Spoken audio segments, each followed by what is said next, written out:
Então, continuando nosso processo das castas, como eu estava falando para vocês no trechinho do vídeo anterior, os Dalits são aqueles intocáveis, sabe? São aqueles indignos, considerados impuros e que não devem ser tocados.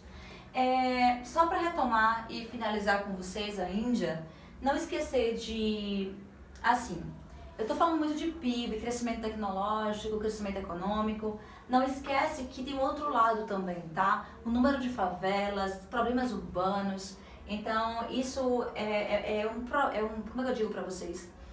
Em números, isso apresenta um grande destaque também no país. Por isso que eu botei assim, ó, é uma das maiores aglomerações urbanas do mundo, maior centro comercial e financeiro, isso ele está falando da cidade de Mumbai. Porém, a metrópole possui na sua área suburbana cerca de 5 milhões de pessoas vivendo em favelas. Então eu acho que é uma informação que a gente não pode deixar passar despercebido. Por outro lado, tem uma concentração de milionários do país, retratando uma das características das grandes metrópoles dos países subdesenvolvidos. Eles também têm uma indústria cinematográfica que é chamada de Bollywood, tá? Eu botei aqui, eles fazem em média, produzem em média 1000 filmes por ano. E o filme rodado em 2009, acho que vocês devem conhecer, Quem Quer Ser um Milionário.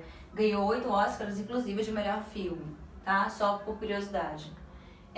Aqui são algumas áreas de destaque industrial que eu já mostrei em outros slides para vocês. Alguns combustíveis fósseis encontrados, recursos minerais encontrados na região. E aqui a gente vai aprofundar isso na nossa aula de geopolítica, certo? Que é a região da Caxemira, uma região de disputa entre a Índia e o Paquistão, tá? A China também no passado já esteve envolvida e a gente vai aprofundar um pouquinho mais, como eu falei agora há pouco, na nossa aula de geopolítica. Nós temos a China, tá? Que é o nosso último país. Falar da China é algo muito importante, porque vocês sabem do processo histórico, o quanto esse país vem crescendo. Foi o único país que apresentou um crescimento vertiginoso e numa situação que ele não veio variando, né, na economia como outros países. Foram 30 anos de crescimento acelerado, rápido, contínuo, e que traz a China para o segundo lugar, né, na nossa pirâmide econômica, digamos assim, em relação ao PIB, só fica atrás dos Estados Unidos, ok? A China, eu botei aqui, ó, segunda maior economia do mundo, como eu já acabei de falar, terceiro maior país do mundo em extensão territorial, maior população nacional, coloquei 1,3 bilhão de habitantes, mas também já falei que já está lá pertinho do 1,4. País que durante mais de um século foi dominado por potências estrangeiras. Eu gosto de dizer assim, ó, que durante um bom tempo a China se tornou o quintal do mundo, né? Várias potências estrangeiras dominavam e exploravam seu território. Mas foi em 49, eu destaquei aqui para vocês, ó, em 49 quando se tornou um país socialista, certo?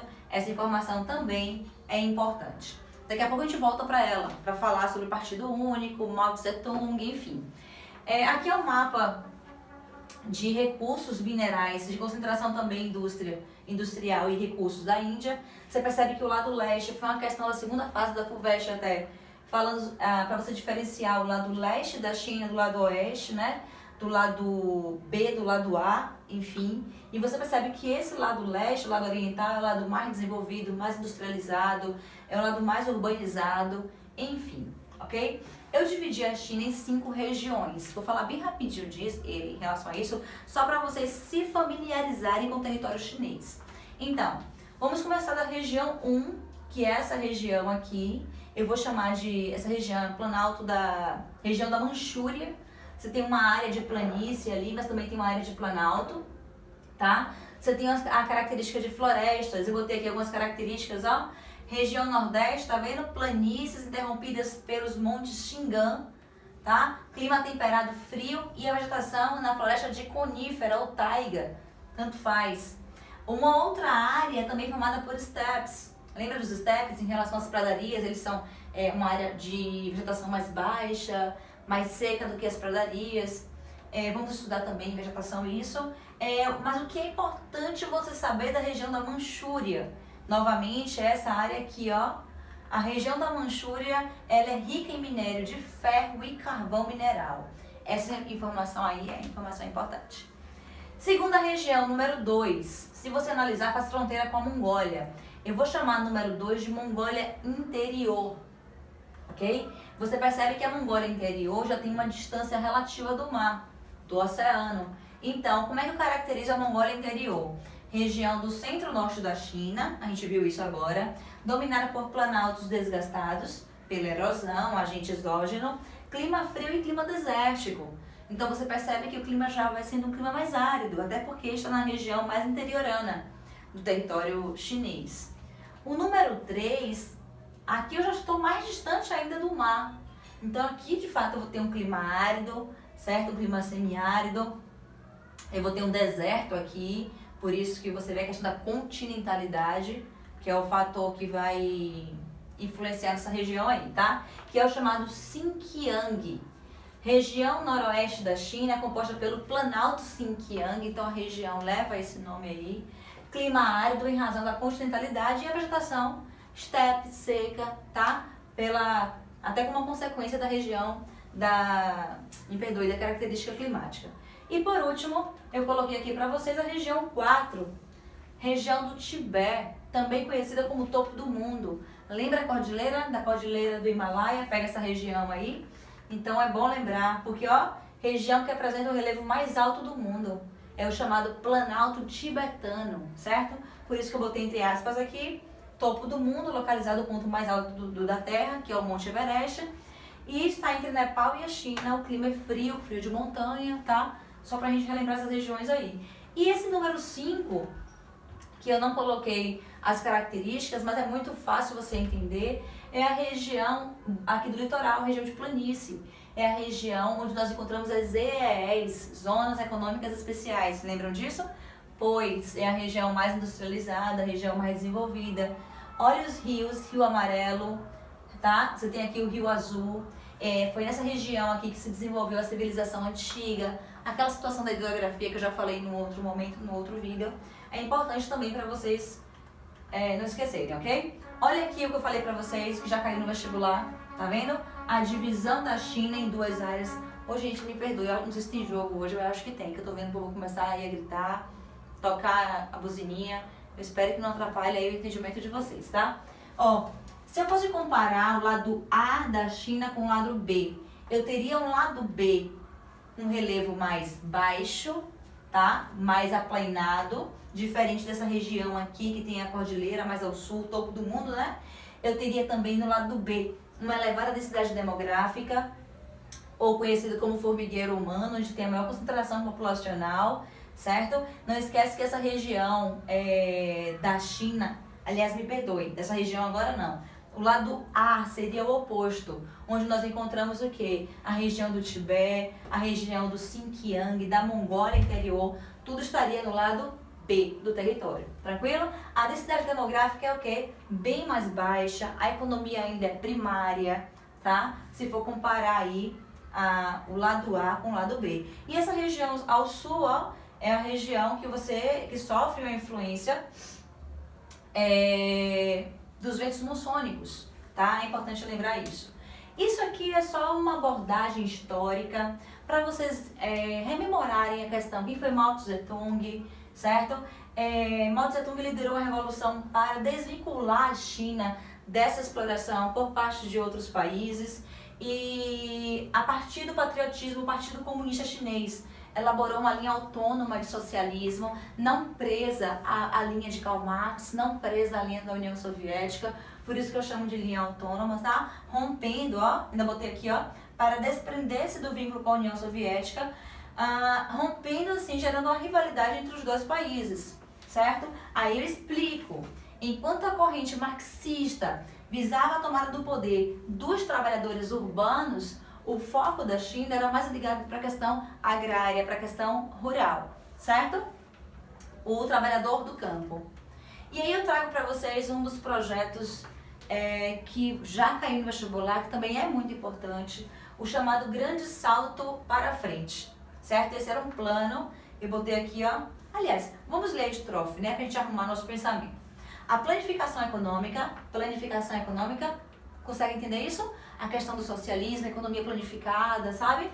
Foi adotada em 49, lembra que eu falei lá? Quando a China, ela quer se desvincular da exploração de outras potências, através de uma revolução chamada Revolução Socialista Chinesa, liderada por Mao Tse-tung. Pronto. reforma agrária e altos investimentos na indústria de base, através desse plano, ó, grande salto para frente na década de 50. Marcaram a economia estatal, então a intervenção do Estado forte.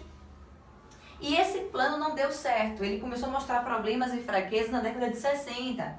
E aí começou a gerar críticas, saudosismo da população em relação ao período que antecedia esse período socialista, certo? Tem esse livrinho vermelho aqui, a coletânea de declarações selecionadas dos discursos e artigos do primeiro presidente da República Popular da China. Seriam ali aquelas questões comportamentais, né? Um livrinho de normas com essas declarações aí desse presidente.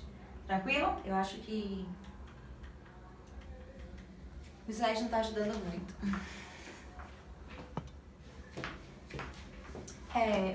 Então, mas desde o foco é a indústria. Então, quando a China de fato começa a apresentar um crescimento, abrir as portas, né, para o mundo, porque a China hoje tem duas vertentes. Uma vertente é o socialismo político, né, ideológico, e a outra vertente é o mercado totalmente aberto para o mundo capitalista. Então, o desenvolvimento industrial foi favorecido pela elevada riqueza do território, é um país rico, é um país que tem jazidas de minerais, tem petróleo, carvão mineral, ferro, entre outros recursos. E foi em 76 quando Mao Tse-tung, ele morre, tá? Quando ele morre, automaticamente, gradativamente, começa uma abertura econômica. E aí, começa a atrair o quê? Capital estrangeiro.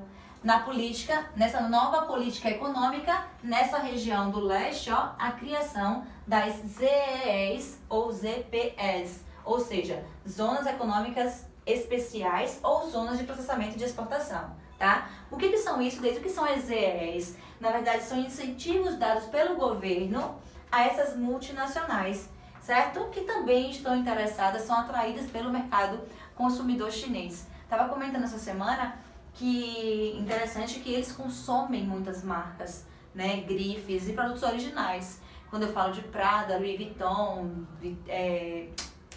tem uma marca mesmo, esqueci o nome agora, mas enfim, Chanel, entre outras, que eles consomem e são produtos originais. Em 76, Deng Xiaoping assume o poder, tá? Depois de Mao Tse-tung, e ele traz a proposta das 4 modernizações. Seria o quê? Crescimento na indústria, agricultura, ciência, tecnologia e nas forças armadas. Isso é importante também. E a partir desse projeto, né, das quatro modernizações, ou das grandes modernizações, a China volta a apresentar um crescimento econômico, ok? Isso aqui é só uma curiosidade, quem é que vai suceder depois, né, Deng Xiaoping. E eu trouxe algumas curiosidades. Em 2001, a China torna-se membro da OMC, Organização Mundial do Comércio, abre o mercado para as importações, certo? Permite a entrada de capital estrangeiros em setores que no passado eram considerados setores protegidos, como a área de telecomunicação, os bancos, e amplia o mercado para seus produtos no mercado mundial, certo? Retoma aqui o mapa com as chamadas ZEEs, que é importante você saber que essa região está no leste da China, no Extremo Oriente, e trouxe aqui um gráfico também para você entender quem foram os principais compradores da China. Primeiro lugar, isso foi em 2011, tá?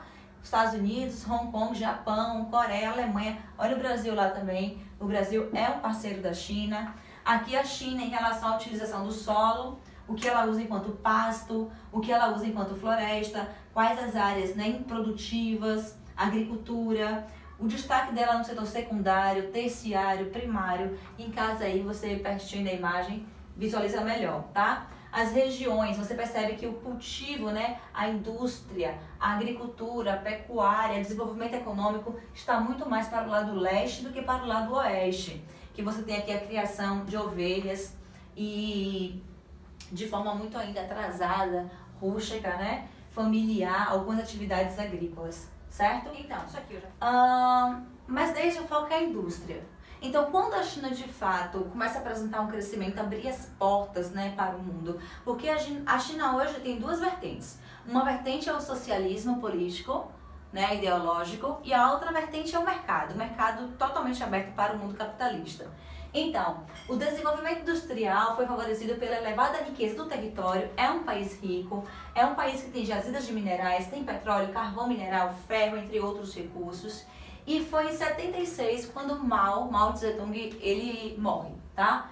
Quando ele morre, automaticamente, gradativamente, começa uma abertura econômica. E aí, começa a atrair o quê? Capital estrangeiro.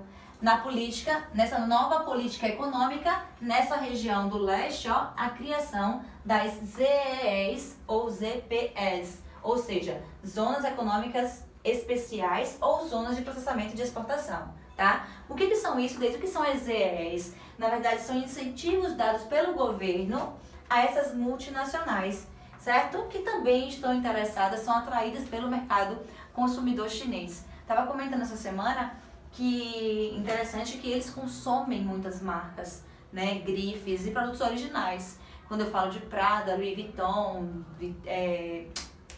tem uma marca mesmo, esqueci o nome agora, mas enfim, Chanel, entre outras, que eles consomem e são produtos originais. Em 76, Deng Xiaoping assume o poder, tá? Depois de Mao Tse-tung, e ele traz a proposta das 4 modernizações. Seria o quê? Crescimento na indústria, agricultura, ciência, tecnologia e nas forças armadas. Isso é importante também. E a partir desse projeto, né, das quatro modernizações, ou das grandes modernizações, a China volta a apresentar um crescimento econômico, ok? Isso aqui é só uma curiosidade, quem é que vai suceder depois, né, Deng Xiaoping. E eu trouxe algumas curiosidades. Em 2001, a China torna-se membro da OMC, Organização Mundial do Comércio, abre o mercado para as importações, certo? Permite a entrada de capital estrangeiros em setores que no passado eram considerados setores protegidos, como a área de telecomunicação, os bancos, e amplia o mercado para seus produtos no mercado mundial, certo? Retoma aqui o mapa com as chamadas ZEEs, que é importante você saber que essa região está no leste da China, no Extremo Oriente, e trouxe aqui um gráfico também para você entender quem foram os principais compradores da China. Primeiro lugar, isso foi em 2011, tá?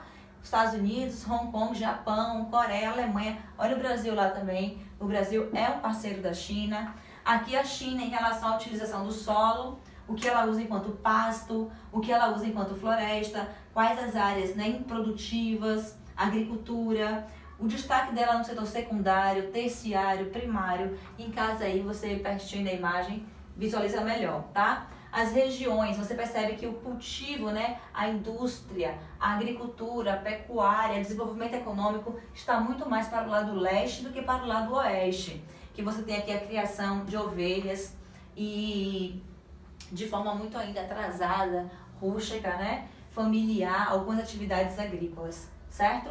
Isso aqui eu já